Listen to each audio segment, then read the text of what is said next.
First item on our agenda this evening is Riverstone LLC. This is a continuation hearing from our prior hearing on May 3rd. Address is off Ward Street. This is an application for a comprehensive permit under Mass General Laws, Chapter 40B, to construct a 36-unit condominium development, including 9 affordable units on approximately 6.7 acres of land located in Residence District B. The revised site layout plan dated April 25th, 2018 depicts 32 units.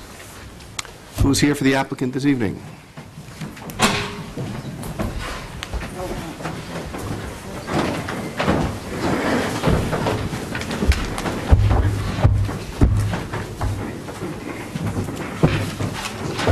Can you make a little turn?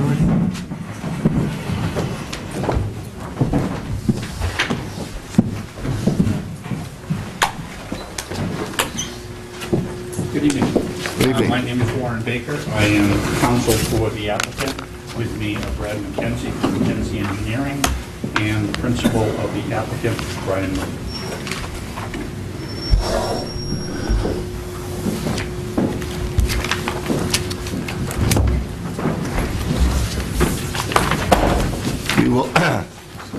We will start the meeting as we customarily do with the zoning administrator reviewing for us the submissions that have been received since the prior meeting. And as before, if you have trouble hearing anyone up here, please raise your hand and we will attempt to increase the volume.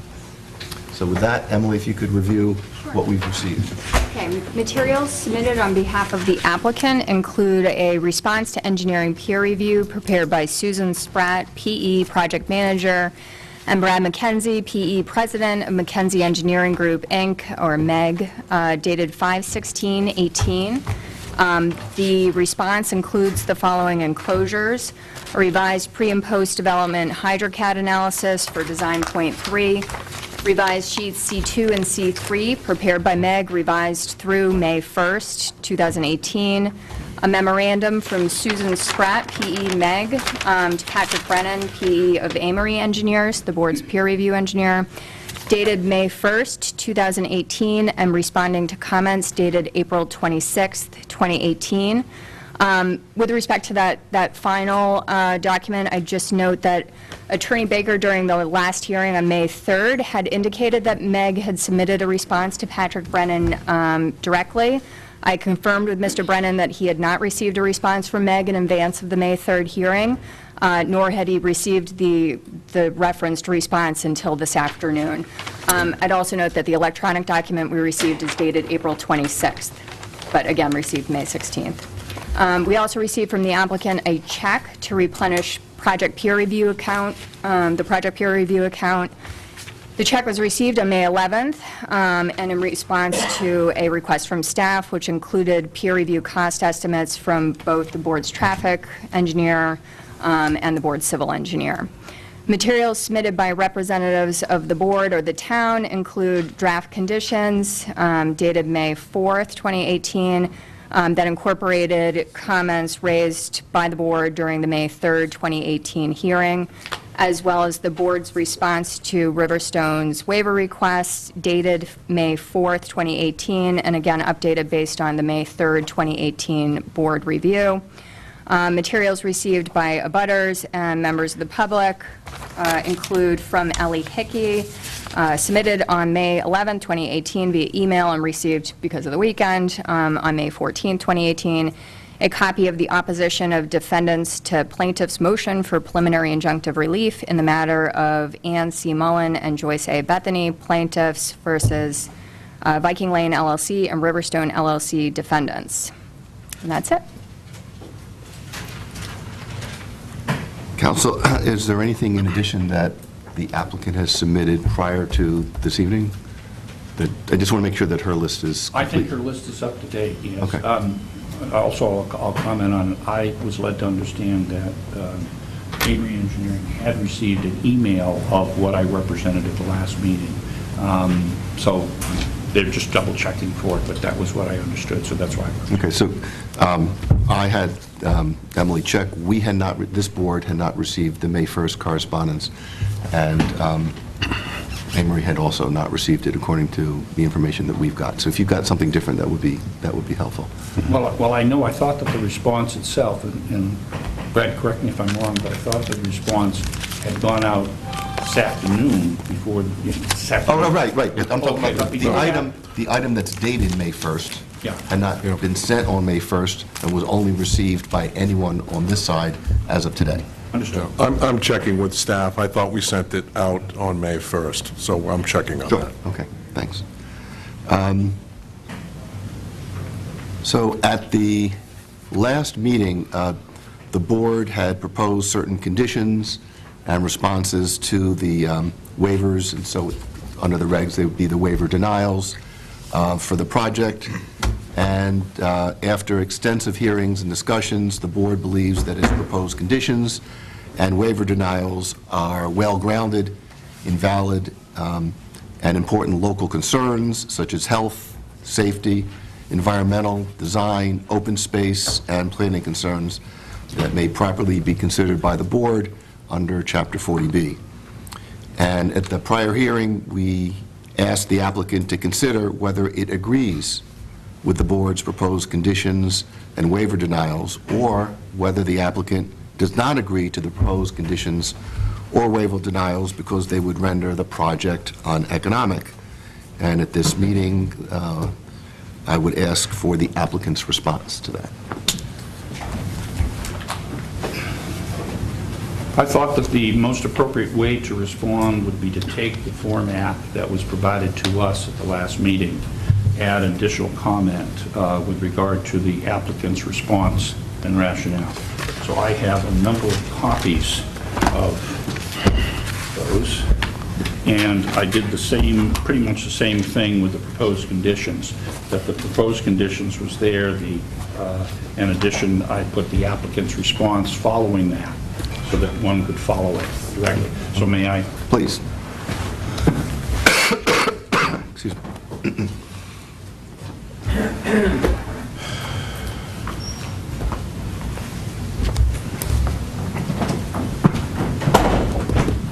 Don't know how you want them to. Actually, You give them to give them all Emily. to Emily, and then she'll just circulate them to us. That's great. And we get them stamped.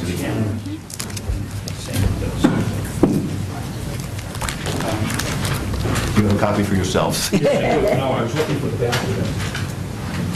To see whether or not they're accidentally added.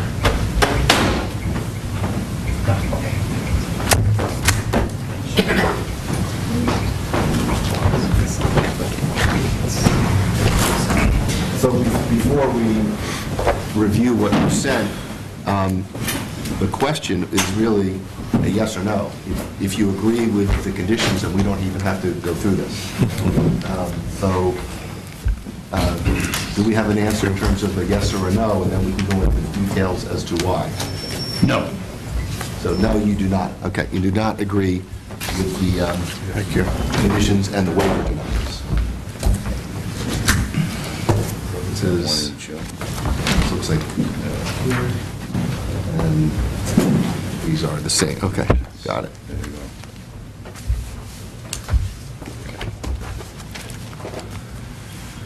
Okay, please proceed. How would you like to proceed?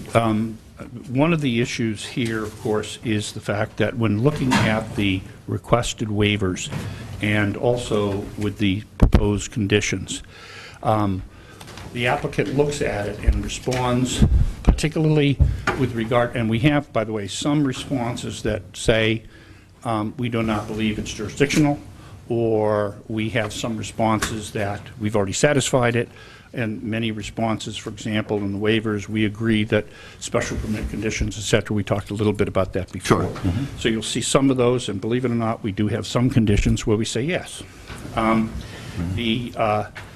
So those particular conditions, but when looking at these, we are looking at it in the conditions and the lack of, or the denial of waivers in the aggregate, to see whether or not it impacts the project, and in the aggregate, whether or not it would be uneconomic. Right. So you'll see a theme of those responses with as much detail as that review would allow. If you'd like me to walk through that, I'd be happy to do it.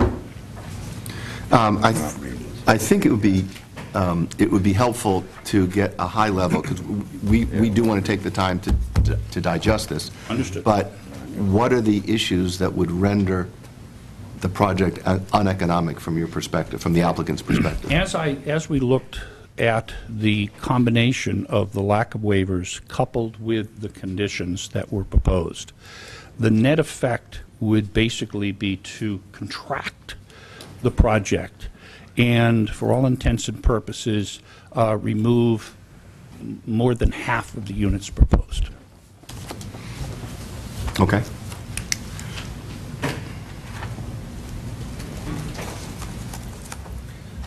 Without going through the documents, do you have a number of how many units would remain if our conditions were adhered to? It is a little hard to say, but I'll try to answer the Sure. question. We have a number of different conditions, and it all depends which one are played, which one are substantiated, which ones the HAC would turn and say, no, this is not an area. So it runs from a minimum of the loss of, say, 16 units to, so therefore we would have 16 units, to a number that might be best guess, because you're applying one thing and the other one moves it over here, and another one, some of them reduce the same unit, some of them don't. So in the whole process, it could be down to a minimum of 11 units once we impose your conditions and lack of waivers. So, so what I'm hearing is that your view is that if the conditions that we had proposed and the waivers and the waiver denials that we had proposed were all agreed upon or imposed, that the result would be that the maximum number of units you could construct was 11. Is that? I believe that was the calculation. I mean, when Okay. you, again, it's moving a number of different pieces to it, but So it's yes, not a I believe reduction. that's true. Pardon me? It's not a reduction of 11 units. No, it's to Reduction 11, to from 11. 32 to 11. Okay. I'm sorry, Susan. No, that was the same. I was unclear what he meant by the 11. Right, Yep. okay. Okay. One condition. Bedrooms, yeah. One condition. Is there one condition or one or two, and I want to limit it to two, where if they were modified, the project would all of a sudden be rendered economic from your perspective? I think that the largest one is the nitrogen loading and that area. The calculation would be that 29 bedrooms would be allowed, and if you do the calculation, depending upon the number of bedrooms, it runs from 11, say, possibly to 14. Although the regulations do, and the state looks to the fact that 2 units, or 2 bedrooms, for instance, are normally frowned upon in this housing. They would like to see a blend of 2 and 3. So that's why when we did a calculation, it appeared to be 11.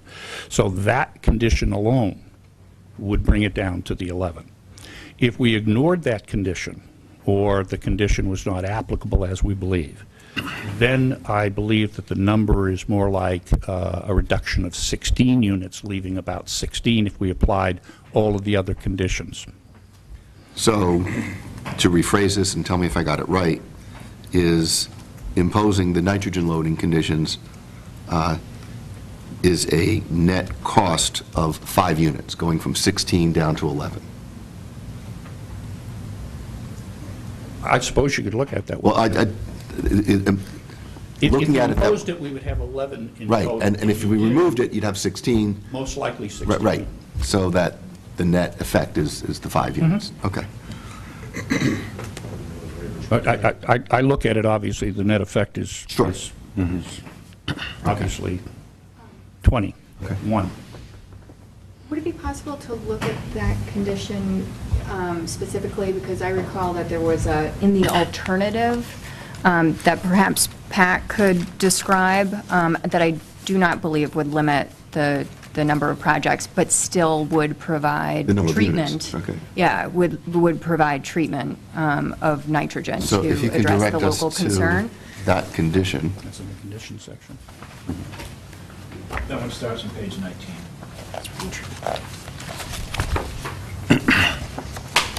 Page 19 of the document that we were just handed? Yes. Yes, Yeah. okay. It's a good thing, because the other one had 18 pages. Right, that's why I was asking, yeah. Right. So, B. Condition 4A. yeah, that Right. you're talking about.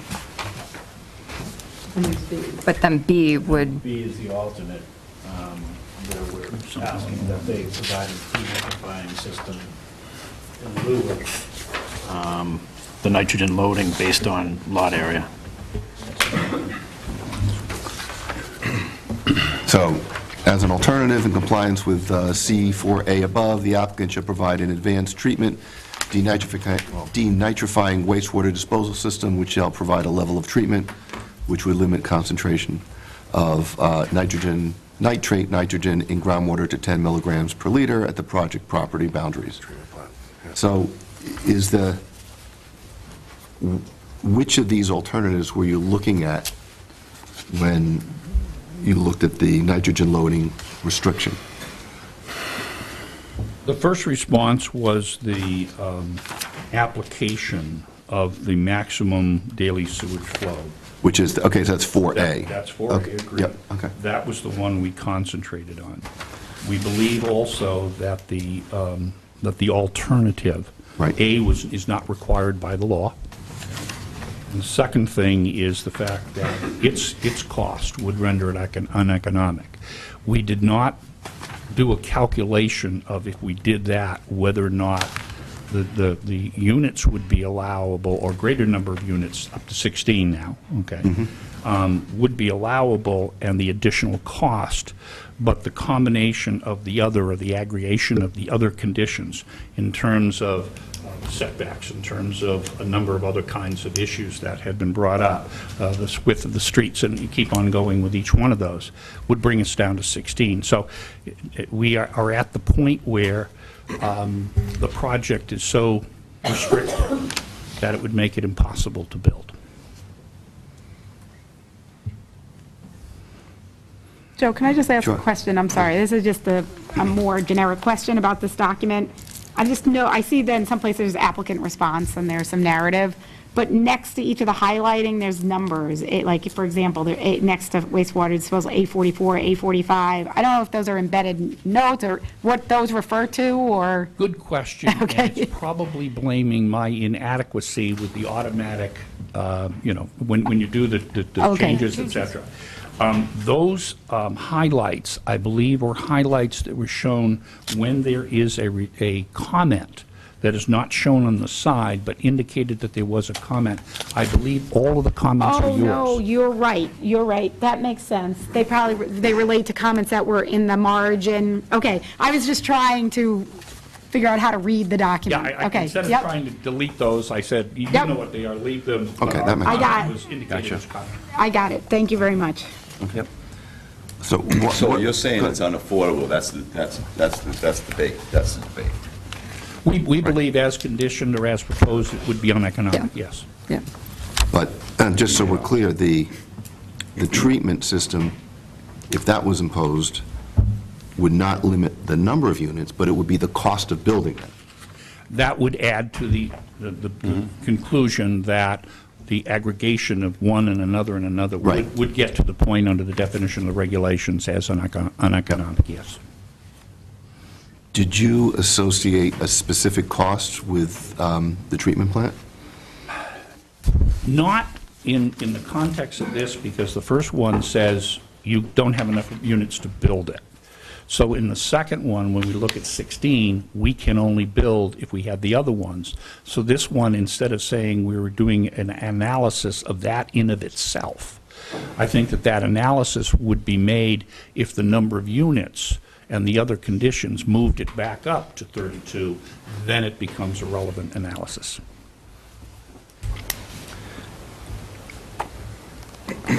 So as I understand it, the number one issue that you've raised is the nitrogen loading. That's the biggest. Right. Could you let me know what the number two is? I think that the number 2 is the restriction for property line setbacks. That one, I believe, I forget how many units we initially calculated, but it was a goodly number.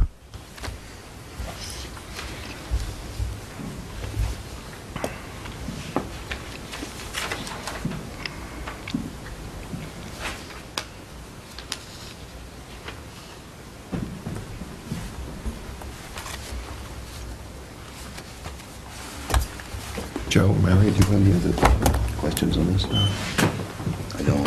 I don't know. I mean, I'm not surprised that there's objections to the conditions or to the waivers or denials, but I'm not sure it's our role to redesign the project here, so I think we need to. I think the condition, Okay, sorry. I think during Yeah. the 2 years and all the comments from the public and everything, the project could have evolved to get down to where it could, where these conditions wouldn't be required. And across the street from my house, I'm not doing all these numbers, the consultant's gonna look at it or whatever the rules are, but across the street from my house, Turner Lane, 8 units on 3 acres, and they had sewer. So I'm not sure why, I know that a treatment plant's gonna cost them money and stuff, but like I said, I'm not gonna go into it too much, but I guess other people will figure out if it's affordable or not.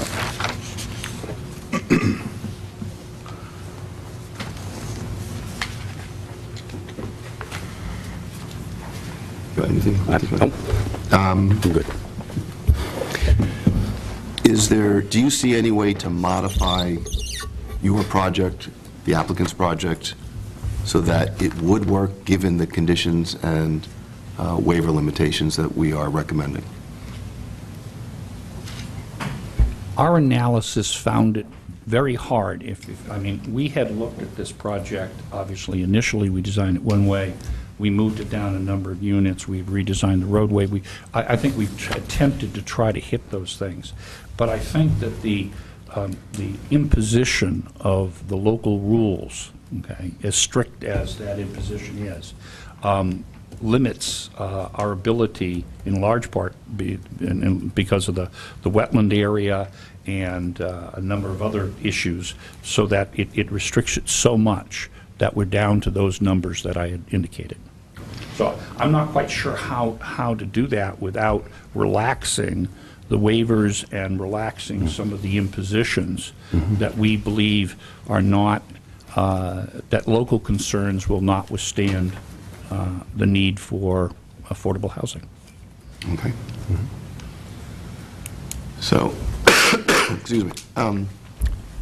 I believe our next step is to pursue what is provided in the regulations. The regulations, and I will just go through them briefly.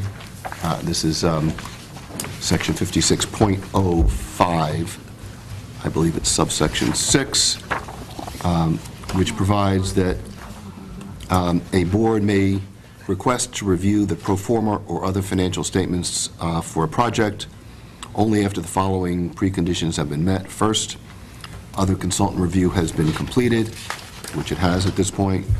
2, the applicant has had an opportunity to modify its original proposal to address issues raised, which has happened, and I just asked whether any further modifications could be done, and I heard basically no. 3, the board has had an opportunity to propose conditions to mitigate the project's impacts and to consider requested waivers, which we've done. And 4, the applicant has indicated that it does not agree to the proposed conditions or waiver denials because they would render the project uneconomic, which is what we've heard from the applicant. So, under the regs, the board may ask the applicant to submit its pro forma financials in a form satisfactory to the subsidizing agency and revised as necessary to reflect the additional cost of meeting the conditions and/or denials. So the question before the board now is whether the board wants to ask the applicant for its pro formas. I believe that that's the next step that we should pursue. but I'd like to hear from my fellow board members whether any reason not to do that. In this case, I don't think there is a reason not to do that. I mean, I think it's, in all the years I've been involved with 40Bs on this board, this is probably the first time we've gotten to this point. That's correct. I'm a little frustrated that we are at this point, but that's where we are. So I think we should move forward with that. I agree. Okay.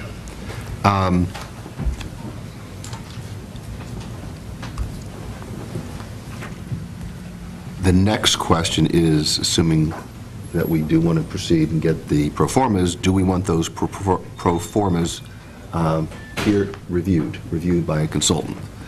And the regs say that the revised pro formas may be subjected to the same consultant review as any other technical information submitted to the board in accordance with Section 56.055 and the board's rules.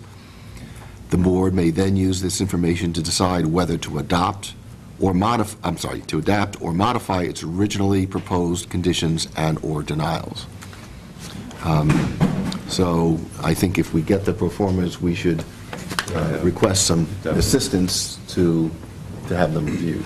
I do as well. I mean, again, you know, Board hasn't done it's really the first time that we've ever been in this spot, so I think it's incumbent on us to make sure we have some expert advice. Okay. Emily, do you have a recommendation? I do. We solicited proposals, and the gentleman I would recommend that the board engage is Robert Stankus. So I just distributed his professional summary, but... Excuse me, do you have a copy for the applicant? Oh, yeah, of course, sorry. You can pass that down. He's a certified public accountant, a certified fraud examiner, and a certified valuation analyst. He's the Director of Forensic Litigation and Valuation Services at CBIZ, and a principal at MHM, Mayer Hoffman McCann, PC. His experience includes economic valuation of privately owned businesses, financial due diligence analysis for mergers and acquisitions, assessments of damages and lost profits in litigation matters, contract cost compliance reviews, forensic accounting, fraud investigations. So he has extensive experience in the field, but his most directly relevant experience includes public sector clients on matters related to Chapter 40B. These include the town of Stoneham, Grafton, Berkeley, and we did receive a cost estimate from him that the initial review and analysis, which would include a report and meeting presentation, would be $7,500. Okay. I'd ask the applicant if they've had any experience with this person, whether he's ever sat on their board or just been involved with the company to the extent that you know right now. I personally don't know this gentleman. I don't know if you haven't, and Brian has. So you haven't hired him in the past, or, okay.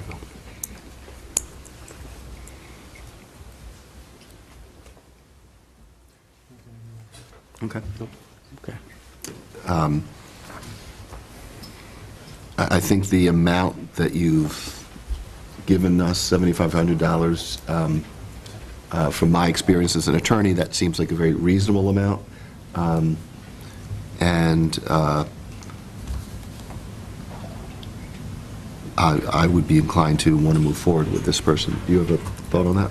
I agree. I think the fee seems reasonable for this, speaking as a consultant. Right. Yeah, so. Okay.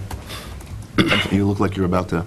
No, the analysis that I think we're looking at this stage, I'm not quite sure is $7,500 worth.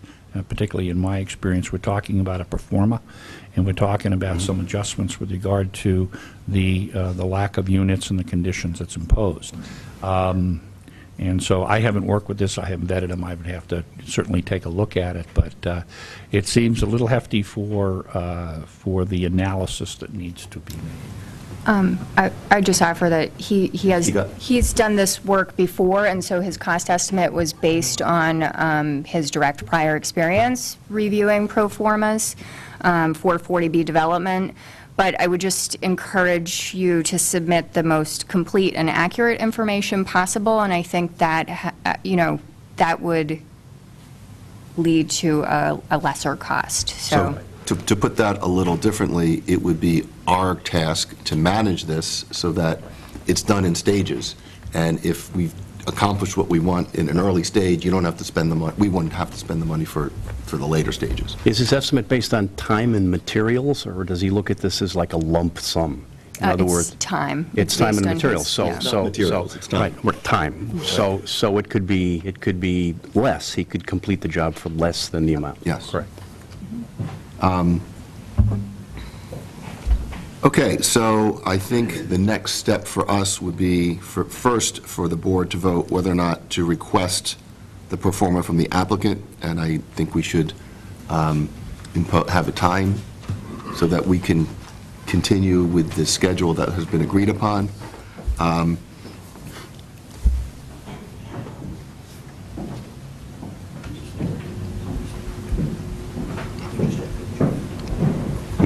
So I am suggesting that the applicant provide us the pro formas within a week from today. Is that something that will work for the applicant?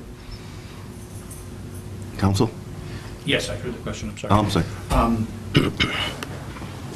And we can do this in a week because we're going to spend some time. Going to be more than a week. A little bit more than a week? All right. I don't want to, again, get into the issue of not being able to submit it on time. So I think that it would make more sense for 2 weeks to be able to do that. We also have to vet him. We will take a look at it to see whether or not we have an objections in this procedure for that along the way. I don't know whether or not there were any that you elicited or suggested any other, or just was the only one that you looked at? This is the one that staff is recommending. We did solicit another quote. You did. Yep. And Joe, I would note that 56.055A Yep. is clear that the board may, by majority vote, require the applicant pay a reasonable review fee for the employment of outside consultants chosen by the board alone. Right. So the board need not get the applicant's approval of the consultant you Yes. choose to use. So before I get to the reviewer part, I just want to talk about the pro forma. So the first part of the pro forma is something that was already submitted to the subsidizing agency. Correct. And then the adjustments would be the costs related to the conditions, which presumably you've already done that analysis in order to reach the assessment that this is not economic. So I'm confused why it sounds like you'd be starting this from scratch when my understanding is you would have already done that work to give us the presentation today that the conditions have rendered this uneconomic.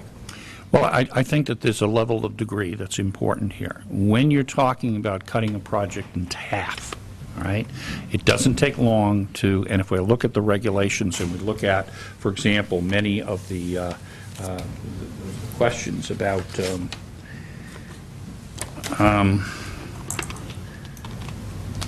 me see.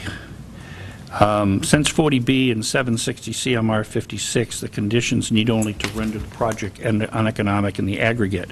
We do not require each condition individually to render the project uneconomic to shift the burden to the board. Right. Where if the project has some economic effect, it contributes to the economic impact, which is then evaluated on the impact of the profit. So when we looked at it, cutting the project in half would make it totally unbuildable and uneconomic.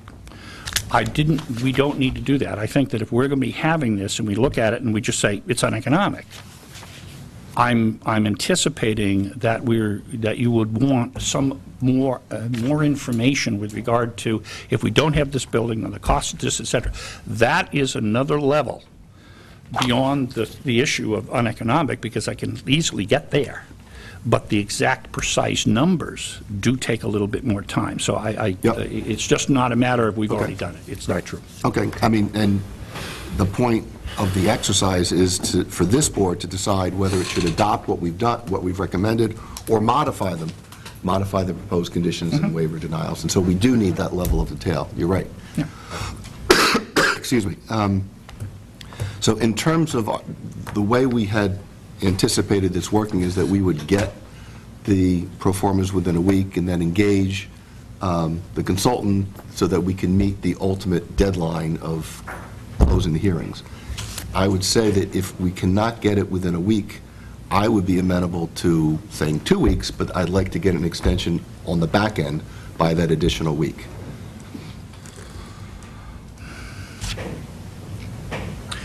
I'm just now thinking about the time, our agreed time at this point. Yep. I think it was June, Was it June 13th? mid-June? June, the end of the close of hearing is currently June 21st. 21st, okay. So that's five weeks from So that's tomorrow. 5 weeks from now, Right, so, so if we got it in 2 weeks and then engaged a reviewer to go over the analysis, the detailed analysis, and then to allow the board to react, we just wouldn't have the time.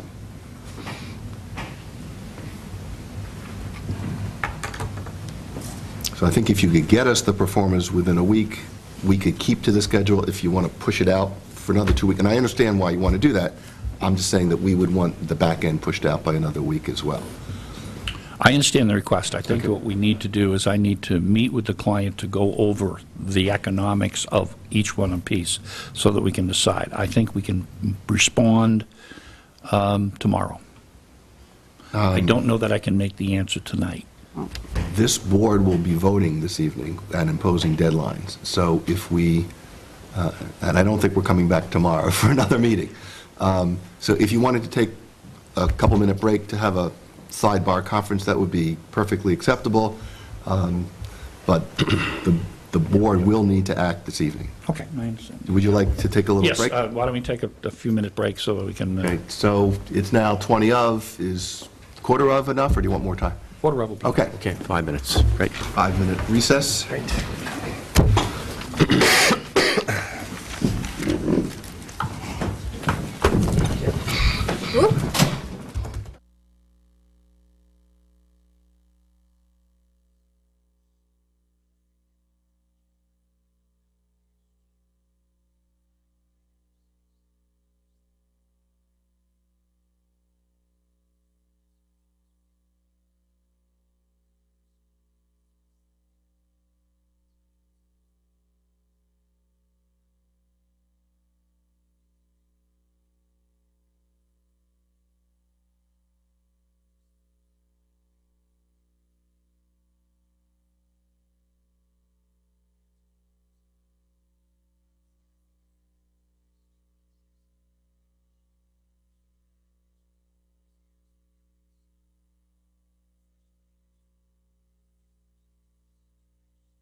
Okay, it's quarter of. We are all back promptly. Thank you. Your voice is Counsel.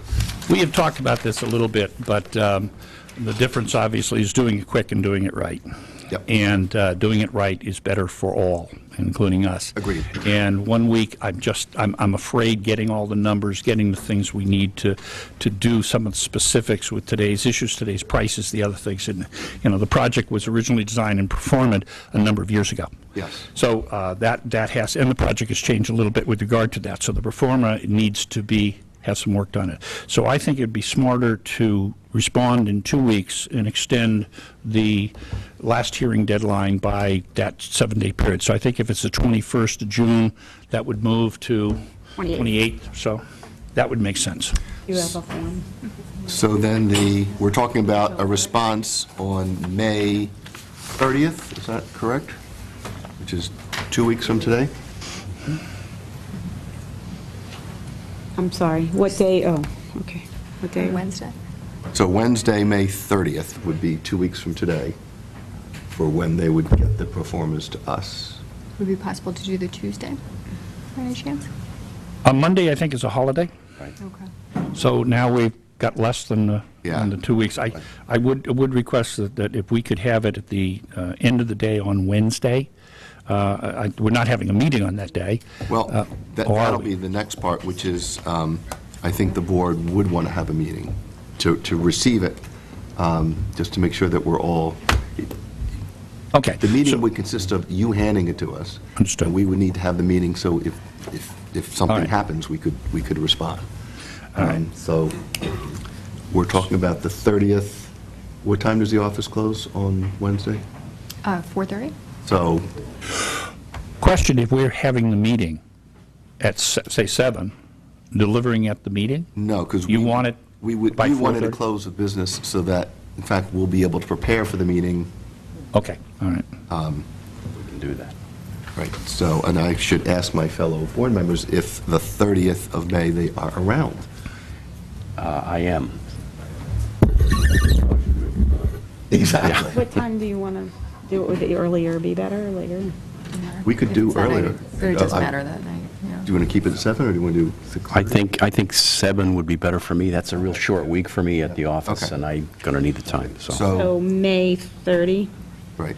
Yeah. So we're talking about having the proformas delivered to the office. I'm assuming it's electronic. You're not coming up, I would assume it'd be electronic, too. right? Yep. But it would be, The peer review fees, though. right, is not- I'll get to that. Okay, so that would be by the 30th at 4, close of business by 4:30 on the 30th of May. And so let me just deal only with the performers, and I'd like to get a vote on this. And I'd be looking for a motion for the board to request proformas from the applicant to be provided within 2 weeks from today, which would be May 30th, 2018, by 4:30 PM. Is there a motion for that? So moved. Is there a second? I'll second. All in favor? Aye. Okay, so that's now handled with respect to the, getting the proformas. Next is the peer review, and the board, as council's pointed out, has the authority to make the appointment, if you will, of this reviewer. And so I would recommend that we engage Robert Stankus to be the reviewer, and that the applicant be requested to pay the review fee of $7,500 to be received at the zoning board office, again, on or before May 30th, 2018. And let me ask council, I'm thinking that if we are having a meeting, I would have the fee delivered at the meeting, or do you think it needs to be done before? Whichever you prefer. I mean, I think I would just have, so subsection A is a majority vote to employ the consultant. Right. And subsection C is payment of the fee within the stated time period. So I would just ask you to be precise. If you're at the meeting, that's fine. I don't If wanna it's have by two 4:30 you trips. want, yeah. Yep. That'd be Unless you want to, Trip. Right, okay, so then,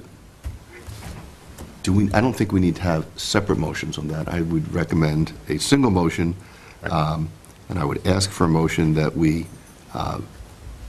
hire the reviewer, Robert R. Stankus, and that the applicant be required to pay the peer review fee of $7,500 to be received at the zoning board on or before May 30th, 2018, on or before 7 p.m. So moved. Or second? Second.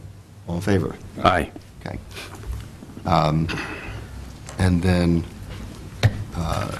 unless there is something else, Susan, that you think we need to cover, or Emily, you think we need to cover, So we've laid out the dates. right? The next part would be to continue this hearing to, and I'm not going to do a continuance yet, because I want to give members of the public an opportunity to speak, but the next item for a motion would be to continue the hearing to May 30th at 7 p.m. Right, and then there's a whole shift of all the dates. Right, So right. once you have that in front of you, you'll be able to read them all Okay. off. But at this point, I know we've had a lot of technical discussion up here. Excuse me. If there are members of the public who have comments, now would be your opportunity. Please raise your hand, and then you'll come up to the mic. And as you can tell, there will be another hearing, so this is not your last chance to give comments. So is there anyone who wants to speak this evening? Okay. Wow. I'm sorry? Wow. I know. This is- Well, we, Oh, Sure. go ahead.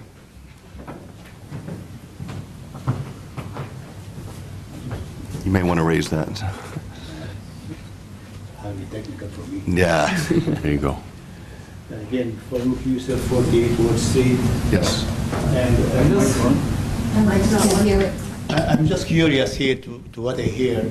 Yeah. I could design a site, small site, put 100 units in it, and all of a sudden the board objects, so okay, I make it 50, and they say, oh, I'm cutting it in half because it's uneconomical. To start with, the whole site started with 6 acres or less, was designed for 3 or 4 units. Now we put 32 units in it, which is unreasonable, to affect the safety and the health and the water and everything in the town. And then all of a sudden, because to make it reasonable and manageable, which I think is still too high, so 11 units, oh my God, we are losing money. How that could be? I mean, if we start to unrealistic things, then to start with that, and then we cry foul after that.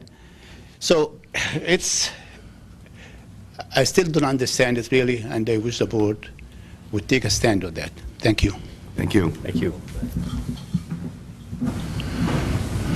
Anyone else? Yes, ma'am.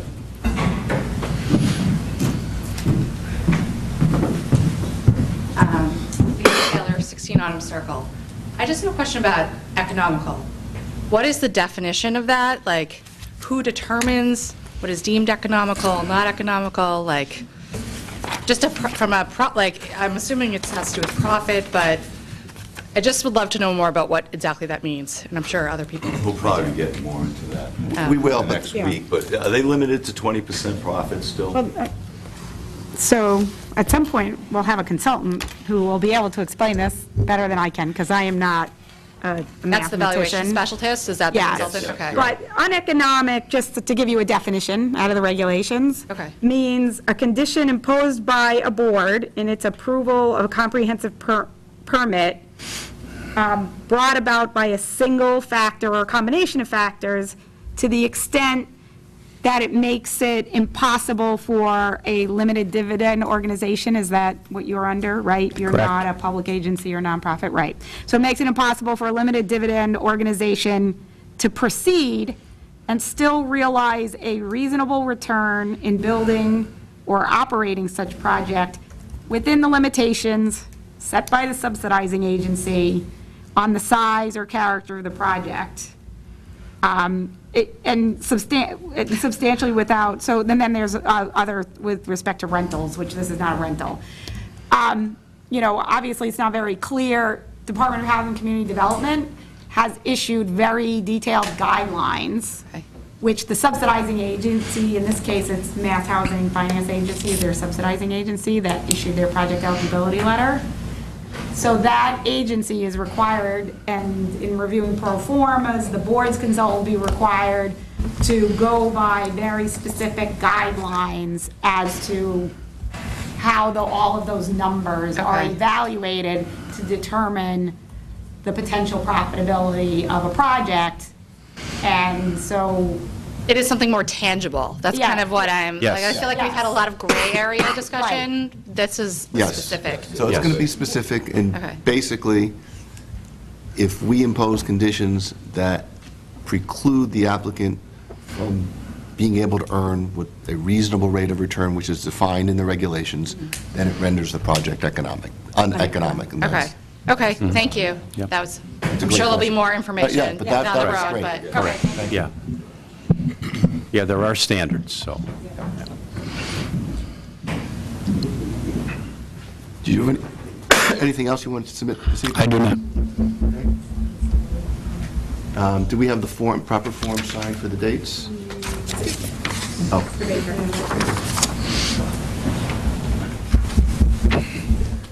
Okay.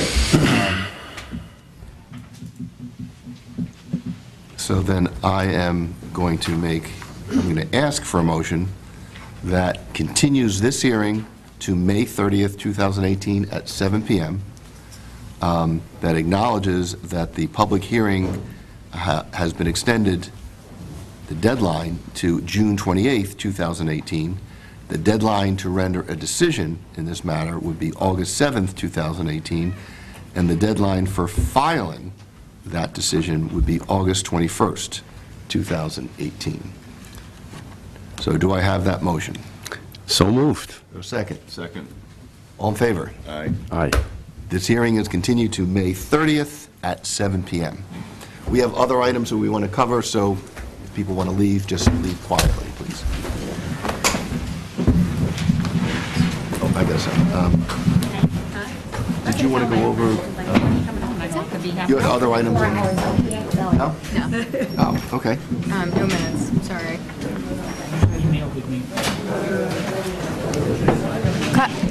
Yes, of Yes. course. Yep, sorry. Okay. So I guess we don't. So I'll accept a motion to adjourn. So moved. Second. All in favor? Aye. We are adjourned.